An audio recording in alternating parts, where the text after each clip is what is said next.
L'Agence nationale de l'électrification et des services énergétiques en milieu rural et périurbain ANSER en sigle, toujours active sur le terrain.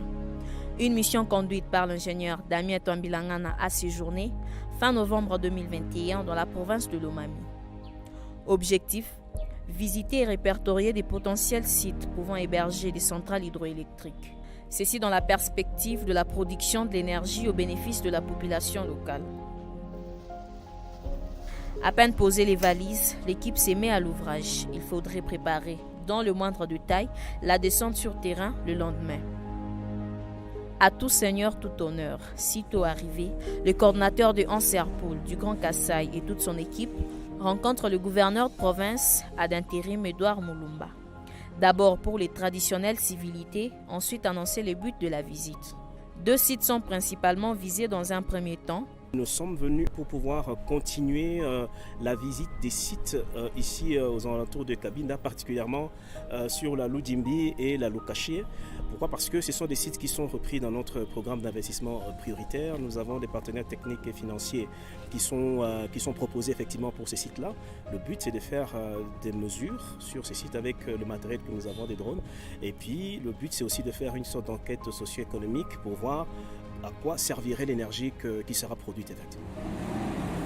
Du centre-ville de Cabinda, l'équipe de ANSER, accompagnée du directeur de cabinet du gouverneur et quelques ministres provinciaux, doit atteindre la rivière de Loudimbi. Donc ça, c'est la rivière, on a vu, mais il faut la traverser, il faut aller jusqu'à la chute.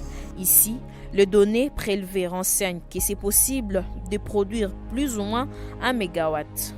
De quoi faire l'affaire de détenteurs de quelques activités génératrices de revenus des Cabinda.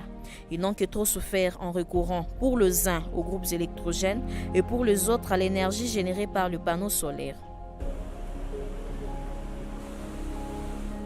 Le travail de l'équipe de ANSER se poursuit avec la visite de la rivière Lukashi dans la localité de Kamana, en territoire de Lubao, environ 90 km de Cabinda, chef-lieu de la province de Lomami. Le coordinateur du bureau d'études, Sylvain Eyambo, est de la partie. Ce que nous avons vu, et les ingénieurs qui nous ont accompagnés et le travail qu'on a mené sur place, c'est-à-dire les données qu'on a récoltées, nous encouragent et nous donnent de l'espoir qu'un jour ou l'autre, nous pouvons être éclairés. Presque tous les moyens de transport sont empruntés. Véhicules 4x4, motos, ensuite à pied. La nature atteint ses limites et une trêve s'impose.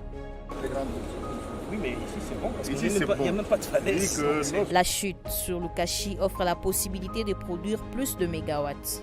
De l'énergie qui devra bénéficier prioritairement au territoire de Lubao de par la proximité. Le travail de terrain va relever d'autres opportunités. La découverte de 2 autres chutes plus proches d'ailleurs de la ville de Cabinda, Mbalaï et Lupefu, d'une capacité de production de 2 à 3 MW chacune. Notons que d'autres sites, dans la même province de Lomami, avaient déjà été retenus, notamment Kafumbu en Anajika et Katabaï à Mweneditu. Le rapport est fait dans ce sens à l'autorité provinciale. Le projet d'électrification que pilote ANSER est chargé de beaucoup d'espoir pour la province de Lomami. Il y a plus de 10 ans que la Société nationale d'électricité, SNEL, division provinciale, est en arrêt d'activité. Nous sommes à l'arrêt depuis 2010. Manque de carburant d'abord, et en plus le manque de carburant, il y a aussi le vol perpétré de câbles par les inciviques. Plusieurs plaintes ont été faites à ce sujet. Nous attendons toujours la hiérarchie. Du coup, tous les regards se focalisent sur cette nouvelle initiative qui rentre dans le cadre du projet de développement à la base de 145 territoires du pays. Initiative du chef de l'État, son Excellence Félix Antoine Tshisekedi. Le succès d'un projet réside dans l'appropriation de ces derniers par le bénéficiaire. C'est dans cet esprit que l'ingénieur Damien Twambilangana a eu une séance de travail avec les forces vives et les représentants de quelques divisions administratives sectorielles. La rencontre s'est tenue dans la salle de réunion de l'hôtel du gouvernement provincial de Lomami. Objectif: échanger sur les buts du projet et recueillir les attentes de la population de Lomami. C'est depuis 1990 qu'on a vu l'électricité, c'est jusqu'aujourd'hui où on n'en a pas. Donc la population est en attente, ils sont là pour avoir une cabine éclairée.